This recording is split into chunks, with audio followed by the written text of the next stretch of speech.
Good morning and welcome to YPO Presents Ask the Experts. My name is Guy Primus and I'm CEO of Valence Enterprises. We're a company whose mission is to create new paths to success for Black professionals. Let me just first say, I'm used to listening to public radio in the morning. I'm on the board of Southern California Public Radio, but it's nothing like getting the morning started with a little music. So that was fantastic. Today, speaking of paths to success, have two amazing leaders that we're going to have a conversation with. Zawadi, Bryant, and Kevin Johnson. And really, we just want to focus on this path to success for Black professionals and what it's like to lead and really be inspiring to Black professionals and lead Black-led organizations. So, Zawadi, I want to start with you. Tell me a little bit about yourself. Obviously, YPO member, right? A very lofty achievement for many. You're leading an organization. So tell me about what you're doing, what you're up to, and how you arrived at your position.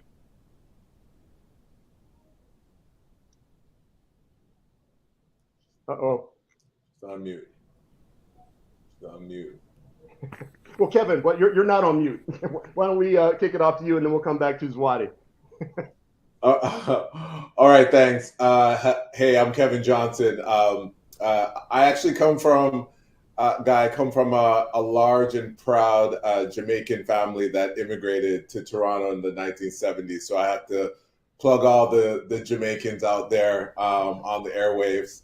I was fortunate to be introduced to the power of advertising in high school, and I knew immediately that it was something that I wanted to do as a career. And so through 20 years in the communication industry, I've kind of shared the journey for many years. I felt isolated as a Black man in advertising. I actually recently shared an article on LinkedIn that talks about that perspective as the only Black man in the room. But today, GroupM is a global media investment arm that employs approximately 900 people in Canada, with some of the largest media agencies in that umbrella representing some of the most iconic brands. And so I'm using this CEO seat to realize our vision of making advertising better for people, which I think is very relevant to our conversation today. That's all people. And so we're interested in touching on issues about equitable hiring practices in our organization, but also ensuring that the industry is supporting and developing Black-owned media. So excited to be here. No, and just to be clear, you're making investments in media by spending, just to bring it down a level, you're spending advertising dollars where it should be for the brands to connect with the individuals who they want to connect with. Correct. Great. So Zawadi, I'm not sure. Can you say hello? I am back. Thank you so much. Technical difficulties, but thank you for having me. I'm super excited to be here. I am now with Mednax National Medical Group and formerly CEO and co-founder of Nightlight Pediatric Urgent Care. We're a network of pediatric-focused urgent care clinics in the Houston area, and was in that business for 14 years prior to our acquisition. But, Mednax right now, the company we're focused on women's and children's healthcare from when the babies are prenatal to all the way to college. So we're excited to provide that continuum of care from babies on upward. So I'm super excited to be here and share my experience with you all. Great. So much. Thank you so much for being here. Thanks to YPO for inviting me. I'm not a member of YPO. I was a little too old when I was qualified, so I would have been a member of OPO, but didn't quite make YPO. So it's great to be here. Just wanted to kind of remind everyone what YPO is. So YPO is a network, a community of 30,000 professionals across over 140 countries. Again, a very, very large and vast and influential group of leaders. And one of the core benefits of being a member of YPO is getting the ability to join like-minded individuals, right? So you're talking about 30,000 individuals. Imagine the power that can be had by just kind of coming together with like-minded individuals. And one of those groups is the Black YPO Network, which Kevin and Zawadi are members of. So that just wanted to acknowledge that. Valence has a very, very similar mission and focus as the YPO, Black YPO Network.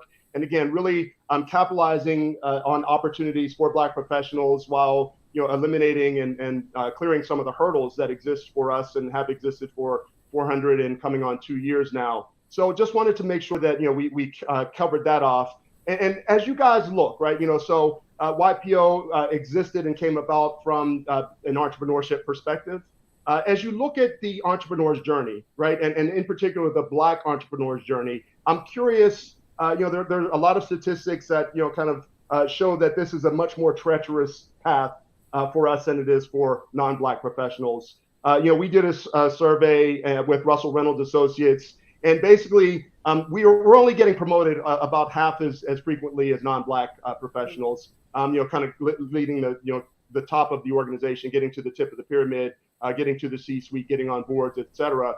The statistics: 14.2% of the population here in the U.S., 3.2% of management positions, 0.8% of CEO, at least in the Fortune 500, and probably less than that as you go deeper. I'm curious if you guys could offer your perspective, and excuse me for the use of the word guys there. I'm trying to change my vernacular there, but if you guys could give me your perspective, if you could give me your journey and how you're seeing this moving forward for Black-led organizations, not just Black kind of founded organizations, I would love to hear your perspective. And Kevin, I'll start with you again.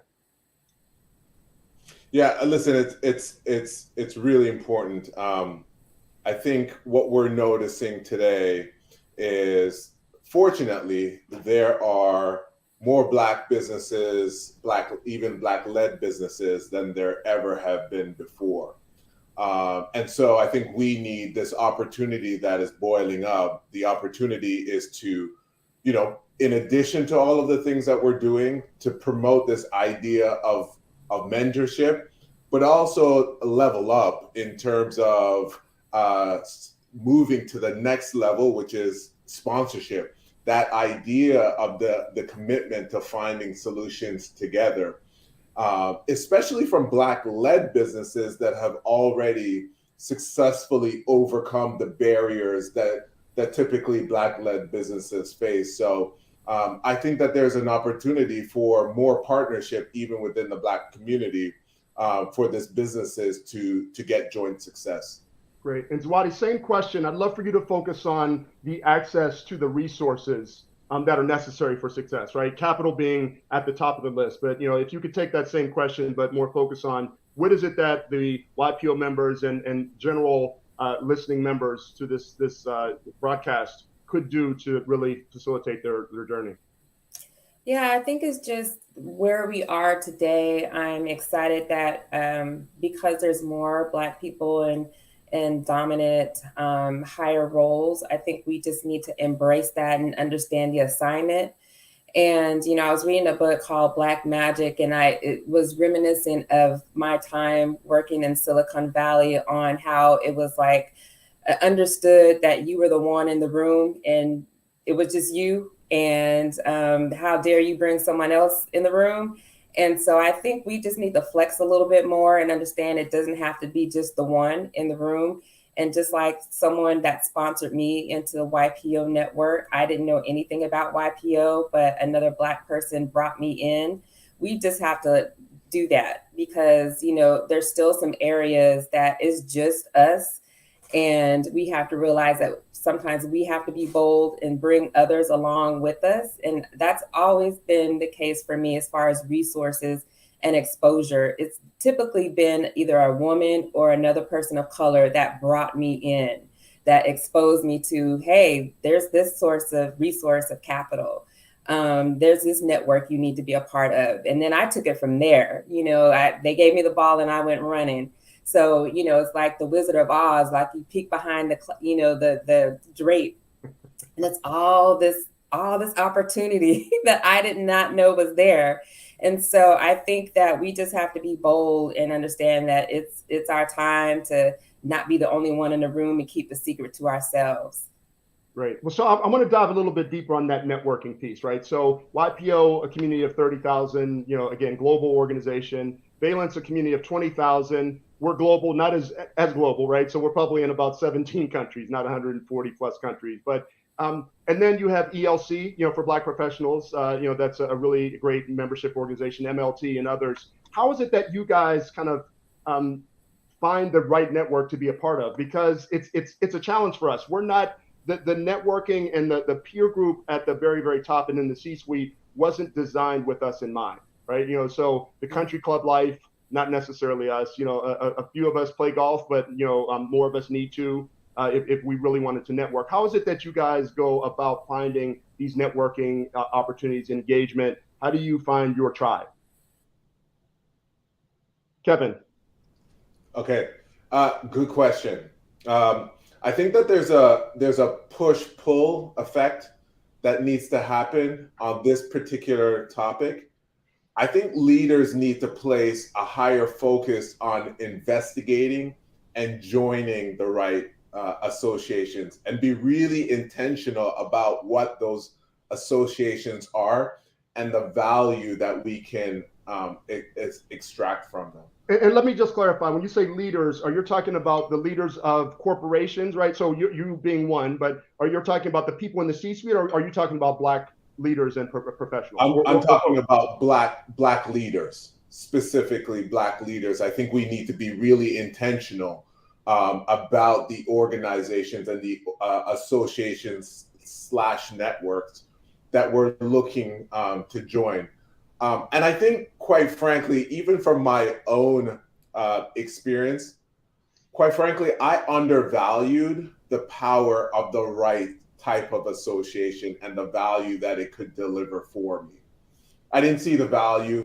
I wasn't really interested, and I believe that there probably have been some assumptions made for a lot of us what we were getting into potentially by going into memberships that don't really look like us, to be quite candid, which kind of leads me, Guy, to the pull effect here, which is networks need to do a better job at making their association and their membership more diverse.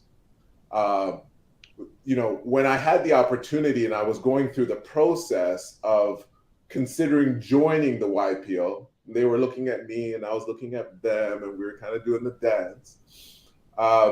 We had some really good conversation about my question, which was, I don't see a lot of people that look like me.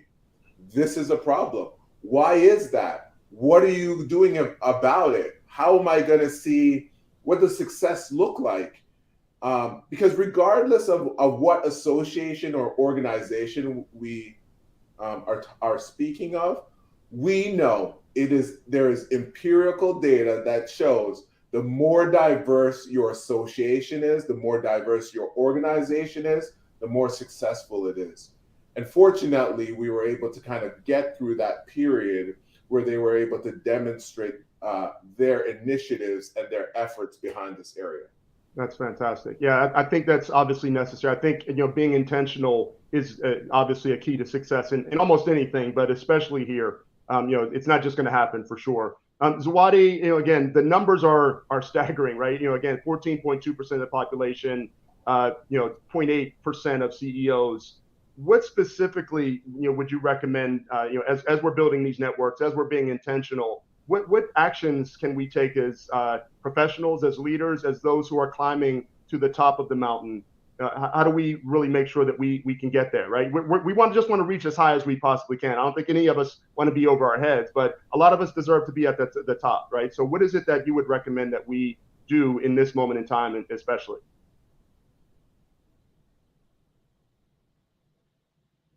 Zawadi, that was for you. I'm sorry if I wasn't clear.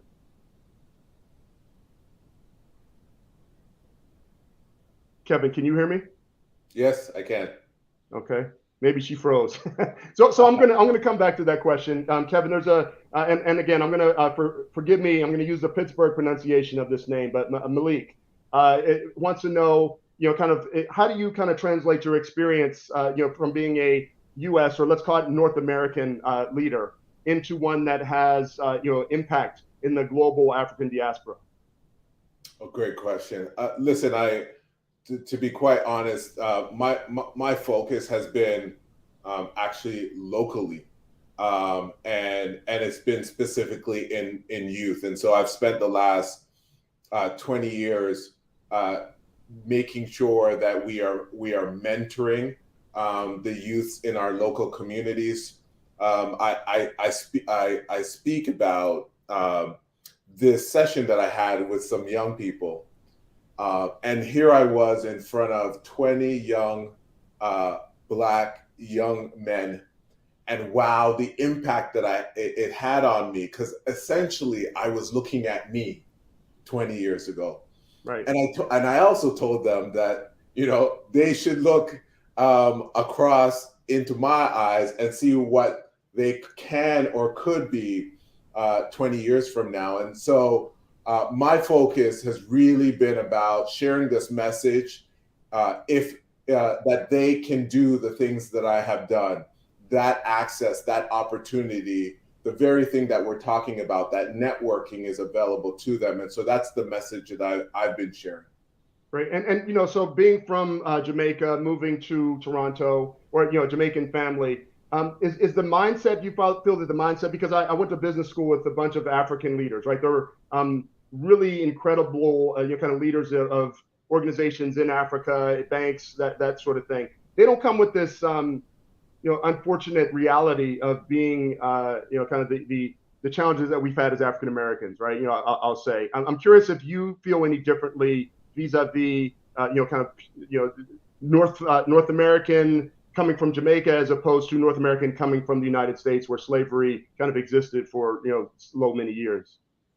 Yeah. So Guy, actually, so I was born in Canada and still have very strong Jamaican roots exist today, and very much connected back to Jamaica. But to answer your question, what I think you're getting at, the Canadian effect that we feel today as a Black community within business, I would say is unfortunately not much different from what I would assume the African American effect or experience is.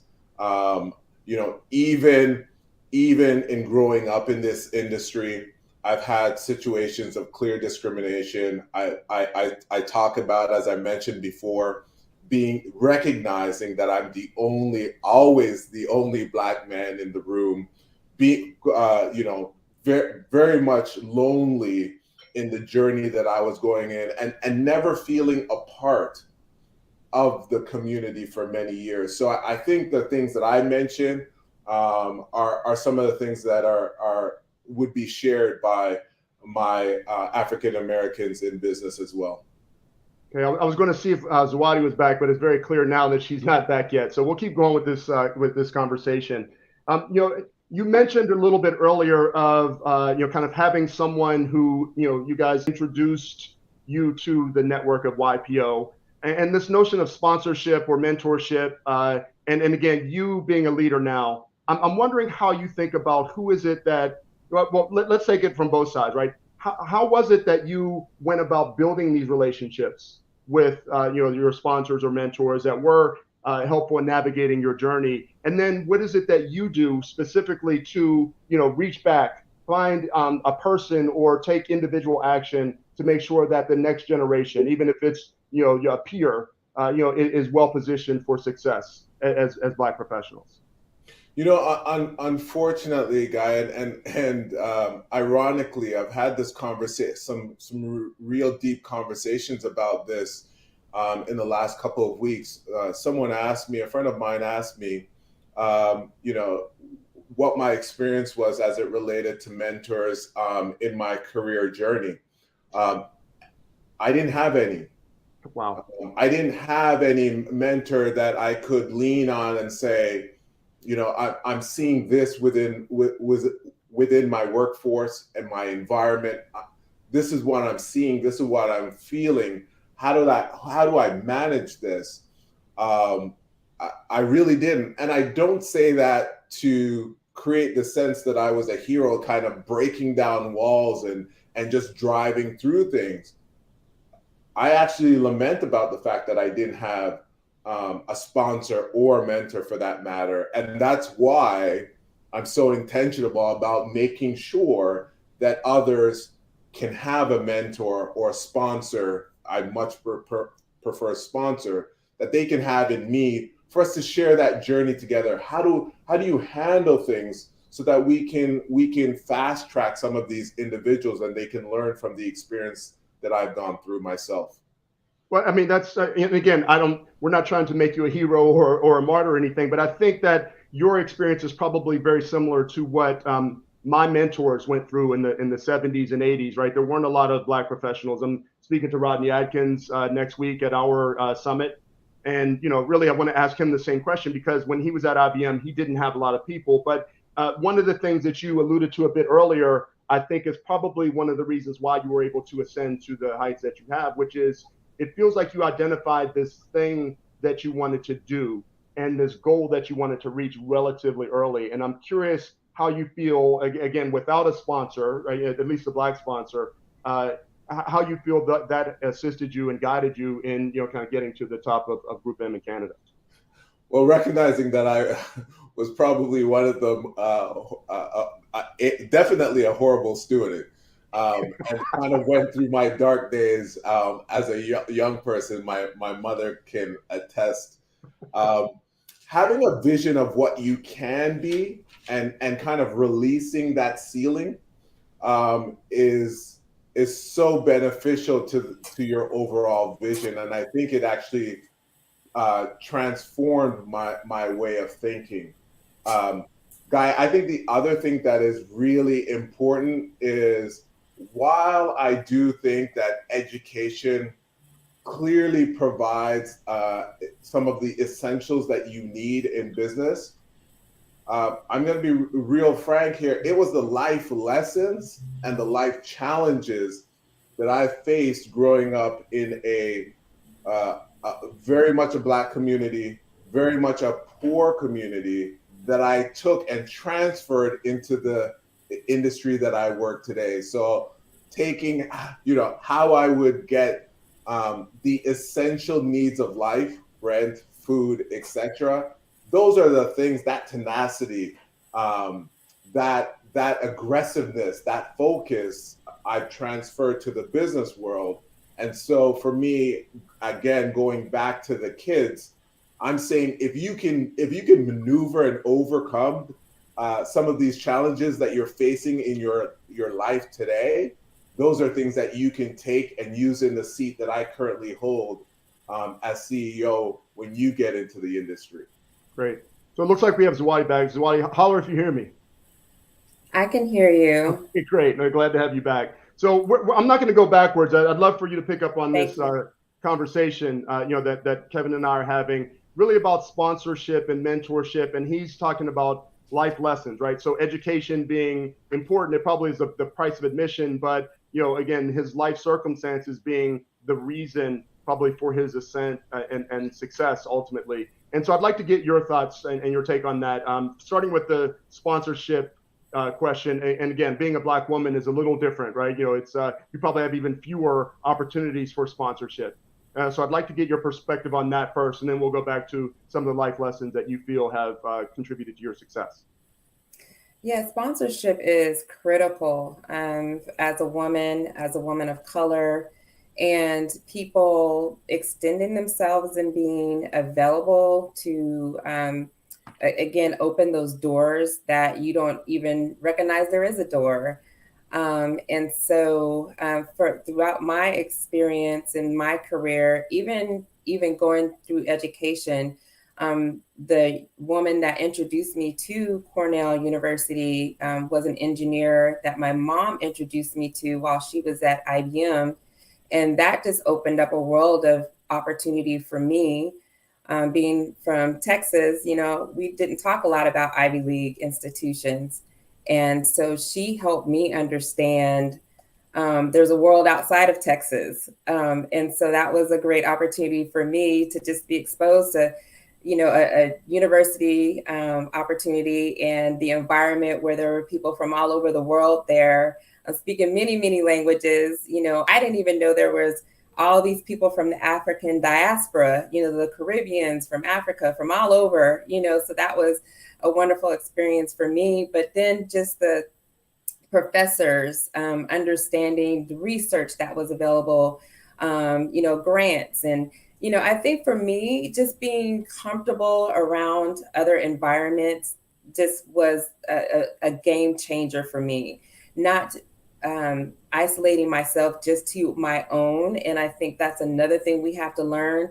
Like, we have to get comfortable being around other people if we're going to navigate and really climb higher. Being comfortable working with people from Southeast Asia, from South Africa, South America, Australia, and just rubbing shoulders with folks that don't look like you, don't talk like you, don't have your same experiences. And I think I think as sponsors, people that acknowledge that, I think we mentioned earlier that diversity just enriches everything, including the bottom line. It enriches your experiences. I know for me, one of the things I do with my children is we travel a lot, because now they don't feel like there's any barriers because they've been a lot of places. And when they go to new places, then, they try new foods and new cultures and new music. And so I think just that if we all embrace that differences aren't scary, and so I really just, I walk through doors and I show up as my full self.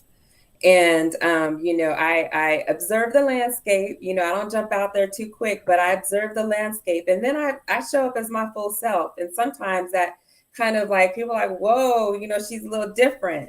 But, I think sometimes, like, even my sponsors have said, you've made this experience better. You've made it different. We look forward to seeing what you're going to say, what you have to contribute, because it's going to be different. Right. I appreciate that. No, I think that's a really sage advice. And I want to extrapolate a bit, right? Because you're talking about your current position and you're talking about your kids. And then there's this whole, I don't know how old your kids are, but let's just assume that they're not quite yet ready for the workforce, right? So I'll make that assumption. What is it specifically that you would recommend that, kind of someone just getting their start, their first job, or even in their mid-career, how is it that they go about building these intrepid relationships and not being afraid to be different? And, what is it that you would recommend specifically for them to do? Yeah, I would say, again, just. No. Oh, man. Kevin, any thoughts from you on, how do you go about thinking about? She's back. Oh, is she? Okay.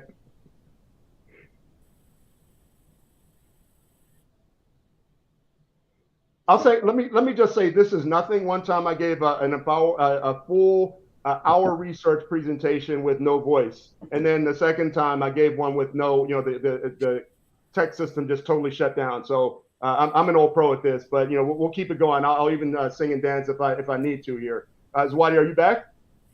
It says I'm back on my side, but okay, I don't know what's going on. Do you hear me? Okay, great. Yeah, so you're saying as far as people getting comfort, I think it's just a muscle that you have to practice. It's definitely not something I still am not completely comfortable with it even now. Well, let me just go a bit deeper, because if you're if you need to exercise and build muscle, you get on your Peloton or you go to the gym, right? Or you run. Like, where specifically can people build this muscle, right? Where do you recommend they do that? So when I first started in entrepreneurship, what I did was I started with an organization, Goldman Sachs, 10,000 Small Businesses, and they had a CEO roundtable that we got together, a small group, 4 or 5 of us, and we met often, and start sharing your experiences with a group that you feel comfortable with. And so that's how I built my muscle. And so I started with a group of folks that I met with on a monthly basis and started that sharing process. I think that's also a little uncomfortable too. Sharing like the pain that you're going through as an entrepreneur or leading a business. A lot of times you can't bring that stuff home because your spouse or your family may not relate to it. They don't understand that, sometimes the financial statements or the pressures or the, all of the things that you have to juggle. And so having that small group of people that you can share with and be vulnerable with, and we talk a lot about that with YPO and Forum, just being vulnerable, so start with a group you're comfortable with and just over time, again, like a muscle, you just build that muscle to where it gets stronger and stronger, to where you feel more bold and you feel more comfortable sharing it with a riskier group of people, not maybe risky, but like a higher stakes level of folks. So I that's what I would say. I would say it's going to be uncomfortable, and I think knowing that up front is helpful. And that, even me 20 years into the game, I'm still not 100% an expert at it or comfortable, but I know it's necessary. Right. And so I'm going to combine. Liz Ann from LinkedIn has a couple of questions. I'm going to see if I can combine these adeptly. But one side of the question is, professional networking is great and informal networking is cool, right? And you can do that. But what is it specifically within some of these organizations? So, at Valence, again, a community of 20,000, LinkedIn 30,000. There's ELC, there's MLT. There are a bunch of acronyms that kind of are really geared towards getting Black professionals into leadership roles. What is it very specifically that you can do within these organizations for all, but specifically for Liz Ann's question for Black women? What is it that these organizations can do? The Board Challenge, did a really great job of kind of getting Black women on boards, right? And it just wasn't for Black women. It just so happened that Black women were the big winners in this initiative. So what is it specifically within the organizations that we can do to make sure that Black women in particular, but all those organizations are representative at the highest levels? And Kevin, I'm going to start with you, and then we'll come back to Zawadi. Yeah, I think there's a couple of really quick wins that we can do. First of all, we need to create space for them. The more we're able to create groups within larger groups, I think it allows for space and a comfortable space at that. Can I just, because I agree with you on that. One of the things that becomes very, very apparent is a lot of times, especially in an organization that isn't monolithic in its demographic intent, I'll say, right? Not in its nature or build, but the demographic intent. A lot of people feel resentful when you try to separate, right? So I'm curious how you would navigate that. Yeah, I'm actually definitely not suggesting that we separate, but I think I certainly appreciate when an organization says, listen, we're not doing great right now, and we want to open a door for whether it's Black men or Black women or the Black community. We want you to come in, we want to listen, and we want to share with you how we're going to move from X to Y. I think a lot of us appreciate that, and I would think Zawadi will jump in and confirm this, is, if we allow the space and opportunity and show a desire for this to be a place specifically for Black women, then that's the starting point for something great to potentially happen. Great.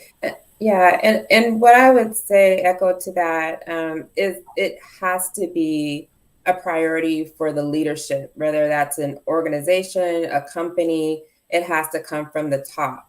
And so I know my orientation or evaluation of YPO was similar to Kevin's, was, multiple conversations, so that it wasn't just one or two people telling me that, it was definitely a focus to diversify, to find great candidates that could join the organization. Not that we needed a handout, but just that the pipeline wasn't there.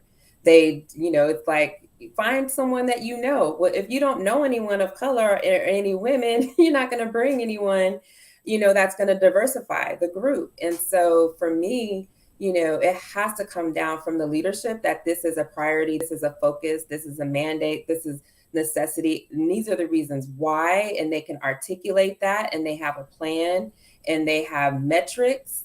That's when because that if it's not measured, then it's not getting done and it's not important, right? So if there's no metrics, if there's no process, if there's no way to operationalize it, then they're not serious. Like, I'm over the performative stuff. I'm over the press releases with no action.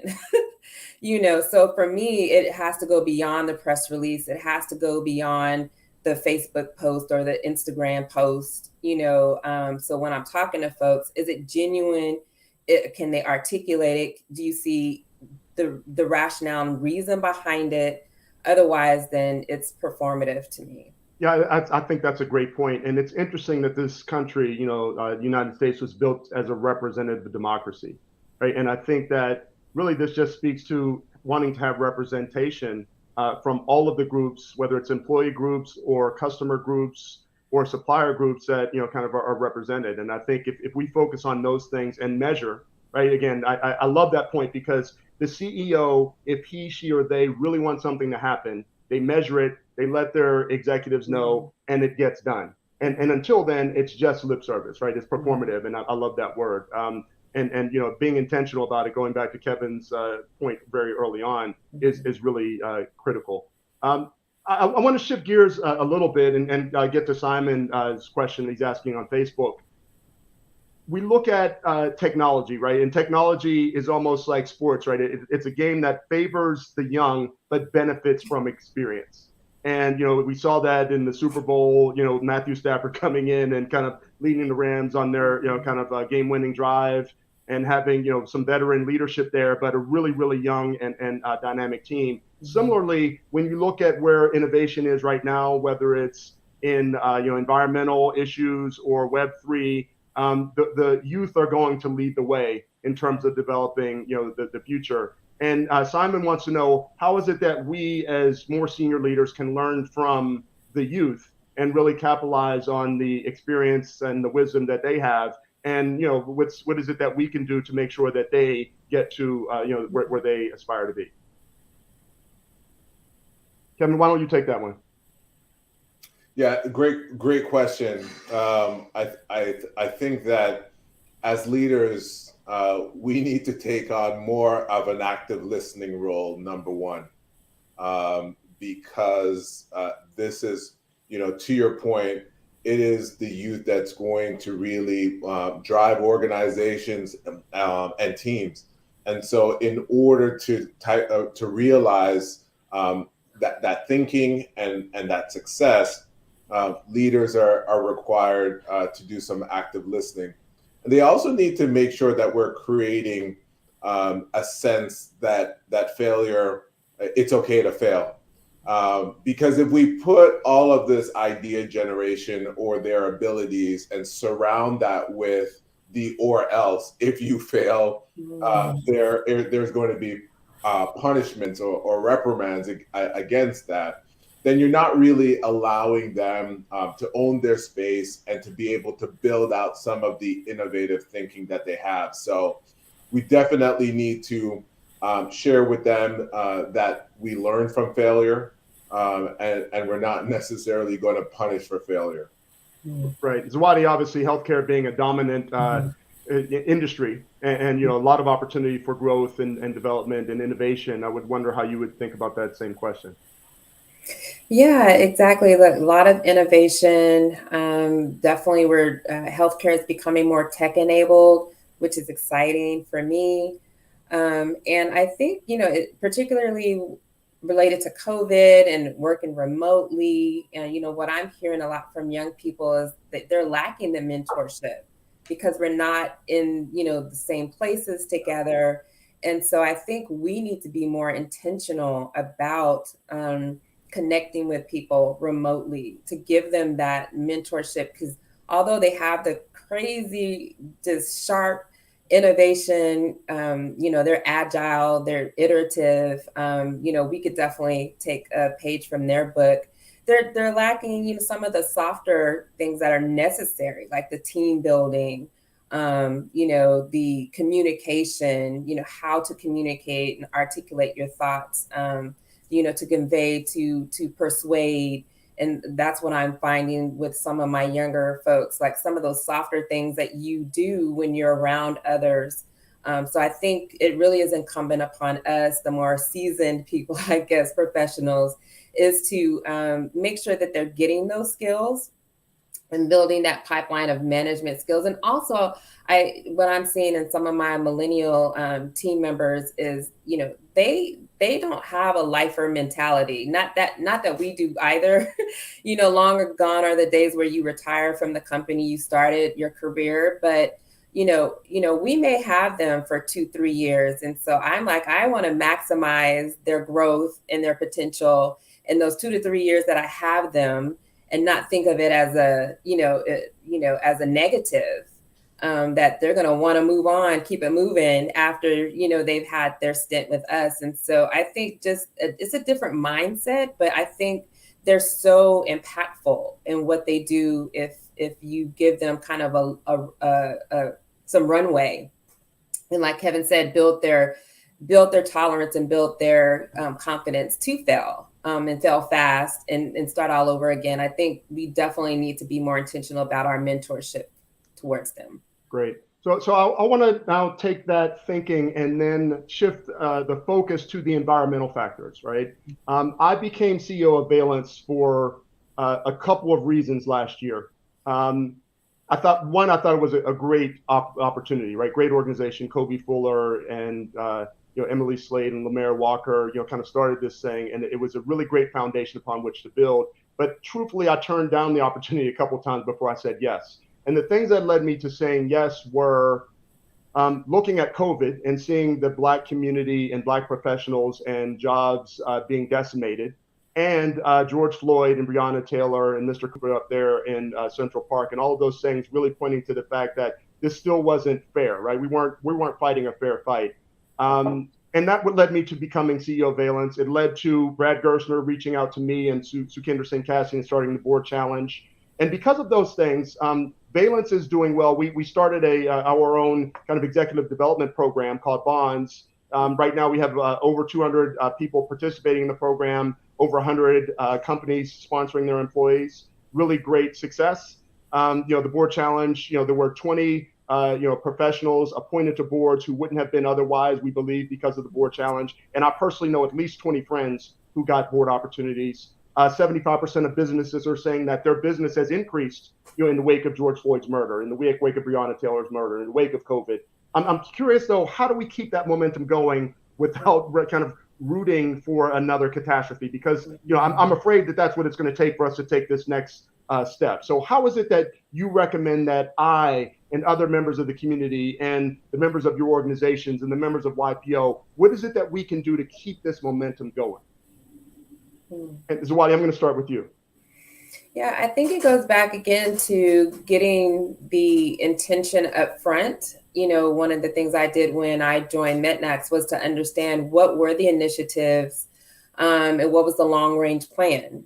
And so I think it's just, once you put a plan out there, we just need to hold people accountable to their plans that they had, that it's not just a fleeting thought or just, because of these challenging circumstances, but it's an evolution. It's the new way of doing business and holding people accountable. So having those meetings that you're having with those corporations and understanding their long range plan, and setting up time to check in with them however often.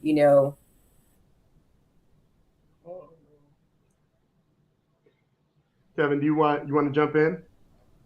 Yeah, I'll probably take this just from directly on the Black-led businesses front. Please. But first, I recognize that most of our audience might be from the U.S. And I just want to confirm to everyone that systemic racism is very much real in Canada.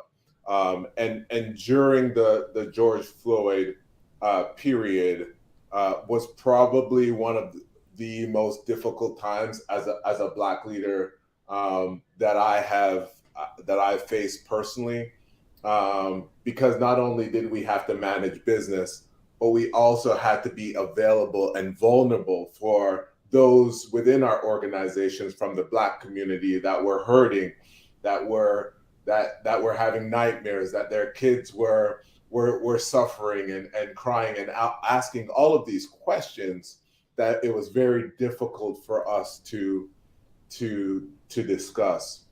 But I want to take a look at and just share with you some work that MediaCom, an agency within GroupM, they released a study in the fall of 2020 that took a look at other racialized communities and how they felt about Black Lives Matter. So a very interesting perspective.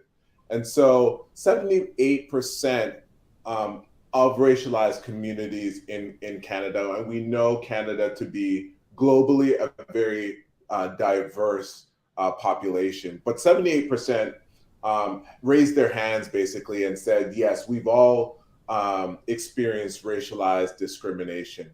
And 80% of those racialized Canadians fully supported and had their hands up to support Black Lives Matter and the Black community. And what that translated to is 40% cited Black Lives Movement as a reason to change their purchase decision and behavior. And a lot of that went back directly to Black-led businesses. So, Guy, you talked about this opportunity that we now face with Black-led businesses and increase overall in success. And so the three things that I would say to them, which are critically important, is let's continue to show where our support is going, and it should be back into our communities, right? So we are growing, and now we want to continue to help our community.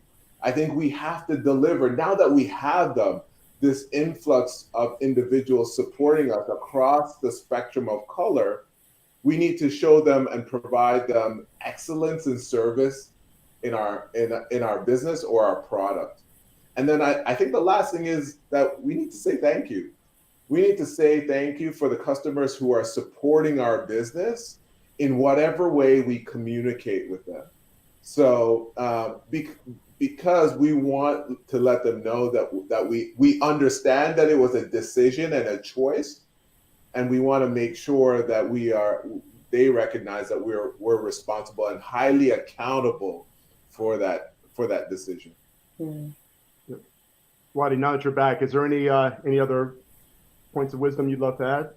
Yeah, I was just thinking about, we sent out an email today about some of our facilities being acknowledged in the U.S. World Report. And so, I don't know if there's some type of report or an update on how companies are faring in this initiative in their what they're doing. But I think what Kevin was saying is really important to say thank you and how it's impacting not only our businesses, but the communities that we support. For the most part, Black businesses support Black communities.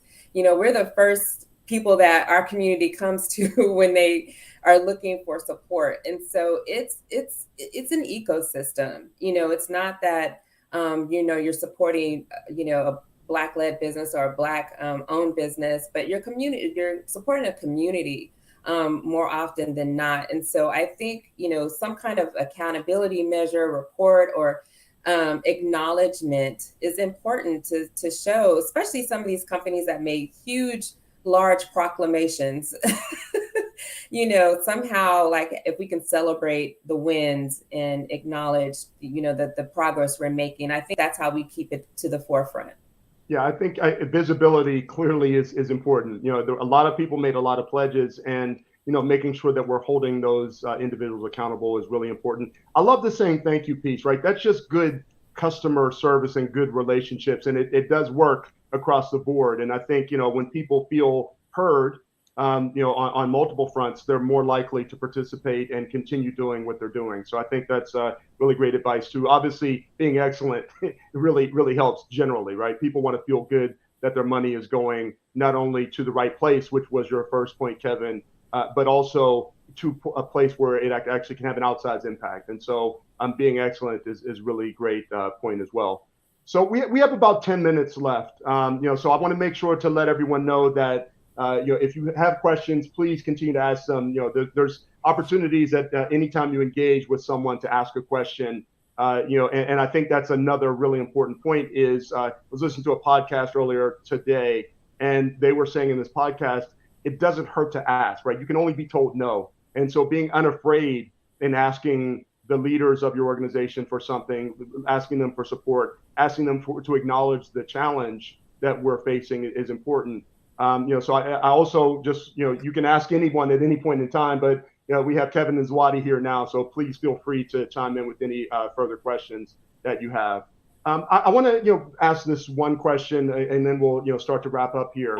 I'm curious, and again, I don't want to put you guys on the spot, right? But what is it? Brad Gerstner, who founded the Board Challenge, he brought me in. He brought Tony West from Uber in, and a bunch of others. Sukinder Singh Cassidy, who I mentioned, Lexi Reese, formerly of Gusto, and brought us into this tent, and he was challenged by his son. Right, he went to Brad is a white guy, went to a Black Lives Matter rally in Palo Alto. He's the head of Altimeter Capital, really large and influential, kind of venture fund / private equity fund. And his son challenged him and said, "Dad, you have all this influence and this is great. We're marching, but what is it that you are going to do? What is it that you were going to do?" And at first he considered stepping down from either United Board or iHeart Media Board, like Alexis Ohanian did. But eventually he decided to start a movement, which became the Board Challenge. And I'm curious, what is it that you guys are doing, right? Large or small, what is it that you are doing to make this better for the people that are coming behind you? And Zawadi, I want to start with you while we have you. Thank you. So yes, I'm a part of several different initiatives. And I'm really passionate about voting.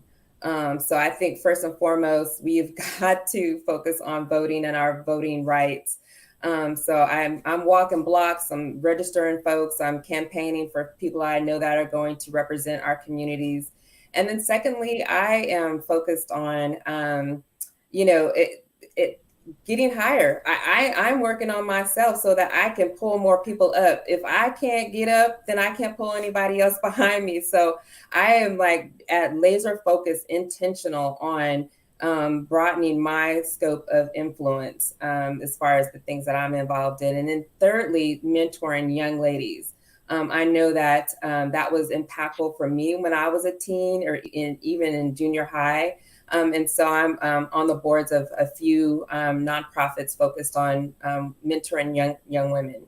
Well, you know what? I love that, right? That's real talk. So thanks for sharing that. Also wanted to, you mentioned a little bit earlier, you were an engineer from Cornell, and I wanted to give a shout. I'm an engineer from Georgia Tech, but I want to give a shout out to Cornell and acknowledge something in the same, kind of at the same time, which is, I think what you said, the second point, right? Which is making yourself, better and great, is something that Robert F. Smith did, right? And so, he is one of the iconic Black business leaders of our time.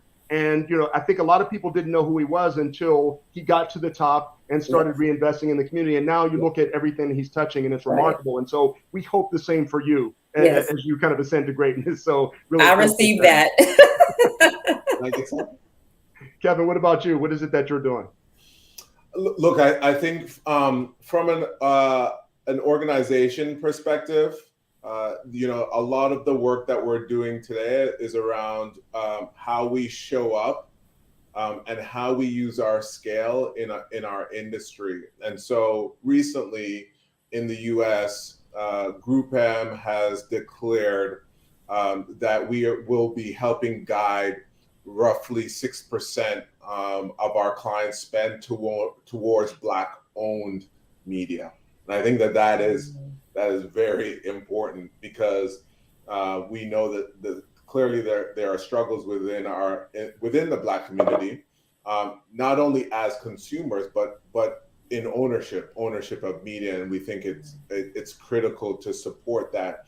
Here in Canada, we are about to do the same thing where we're supporting and directing the advertising efforts towards Black-owned media as well. So we are really leaning in to make sure that we are a part of change. And I think as a Black CEO, whether you're in the US or in Canada, my mom loves to say, "To whom much is given, much is required." And it can be a challenging seat. And it comes with a lot of responsibility, not only to the organization itself, but to the Black community, which we are definitely a part of.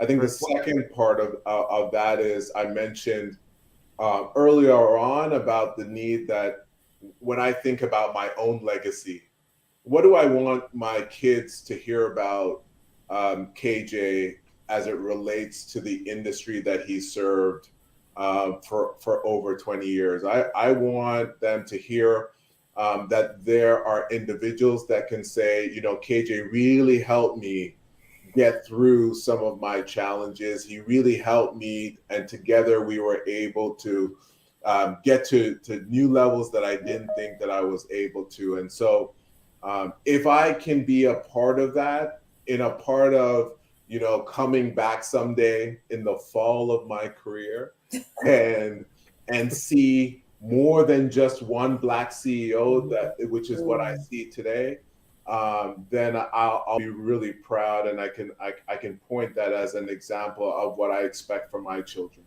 You know, that's fantastic. I love the legacy building elements, and I'm sure that Byron Allen and his compatriots are smiling at that first point. So, you know, really great to hear that. So I'm going to take one last question.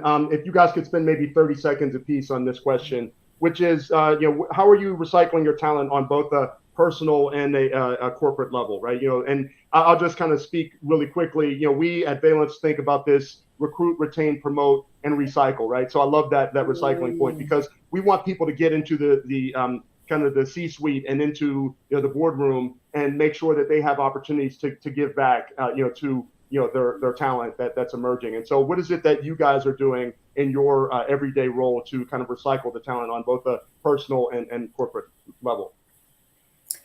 I would say, like, on a corporate level, one of the things we're doing is we're making sure that we're recruiting from diverse places, like focus on HBCUs, which has great talent. Sometimes, you know, in the past, I know they've been overlooked, but they're great candidates. And so I think one of the things we're focused on is, like you said, the recruitment piece. But not only the recruitment, retention. Like, once we get them here, you know, do they feel welcome? Do they feel like they have an opportunity to succeed? And then from promotion, you know, one of the things that we're building is an intentional promotion path. You know, so many times it has been kind of hit or miss, like through informal networks, that you get promoted. But I think by articulating here's the steps up the ladder, I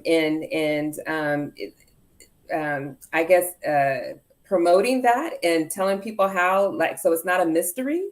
So more people have access to ladders of success and promotion. Those are the things that we're working on. Great. Devin? Listen, and I think Zawadi puts out a great point here. We know that there is an issue about organizations going back to the same well over and over and over again. And that's why many of our people are completely disenfranchised from getting into organizations or even industries.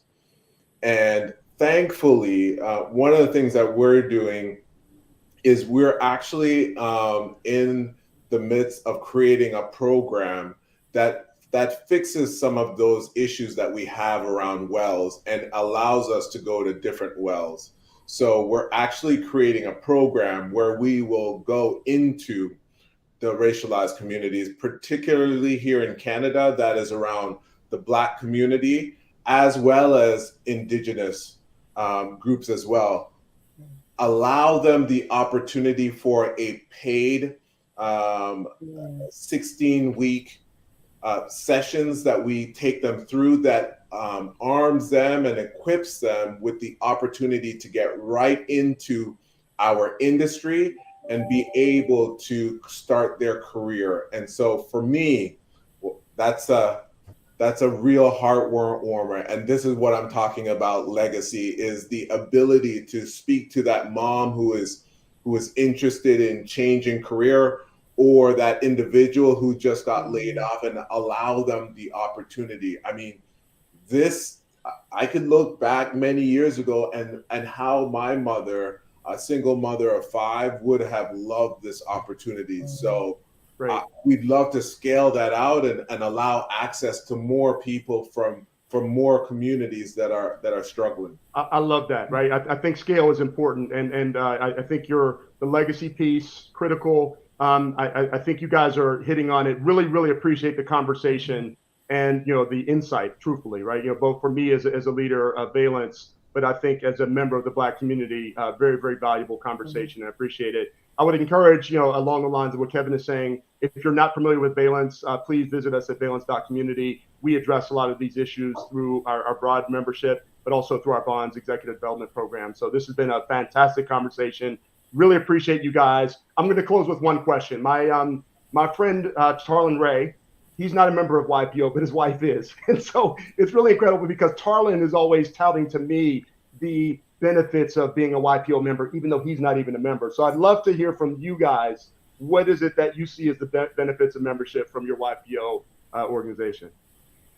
Well, I'll just say for me, one of the big decision points for joining YPO was the spouse component of it, because my husband is amazing in his own right. He's not an entrepreneur. He works in the government space, but I wanted a network where he could feel comfortable and feel like he was had an opportunity for growth and advancement. And so that it's been a great organization for us as a couple, as well. Kevin, why don't you jump in? Just quickly at 2 points. Oh, she's back. Ish. All right, I'll go. The spousal and the family. I'll pick up on Zawadi's family mention. That was a big thing for me.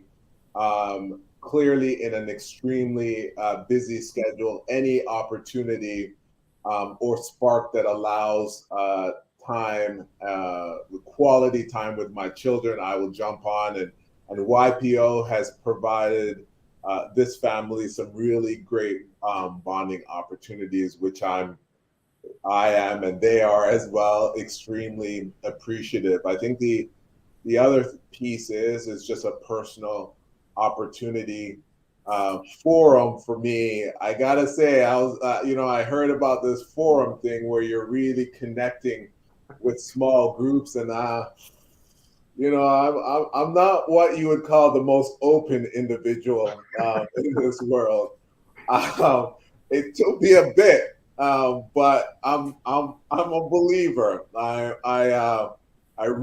love my forum, and I'm allowed the opportunity to share things that, quite frankly, I would be hard pressed to find an audience who would either want to listen or I would want to share those things with. So God bless them all, because they provide me a safe place to release some of the things that are on my heart, on my head, and in my mind.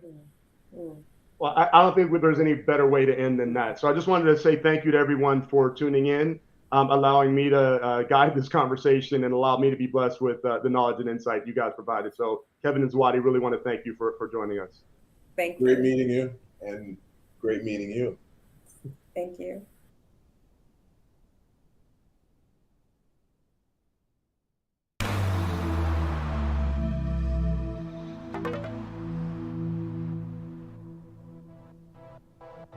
I don't have a brand. I have a calling.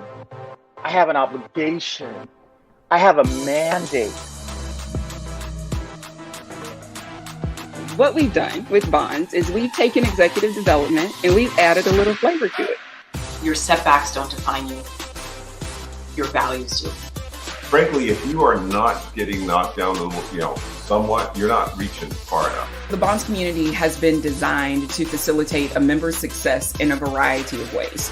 The first is a on-demand curriculum that has been curated with 3 particular modules: leading self, leading others, and leading within the organization.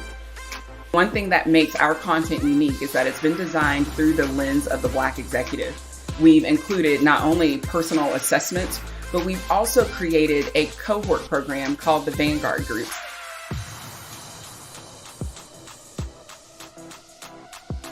Members join a group of 8 to 10 of their peers to meet monthly to discuss topics of leadership, challenges within the workplace, and discuss how they are going to reach their individual goals through peer accountability and the facilitation that's completed via an executive coach. It's a cliche, but it's so true. The value of failure is the learning. We've also created and designed a variety of different programming, other partnerships, as well as member benefits that support our members' journey towards greater success in their careers.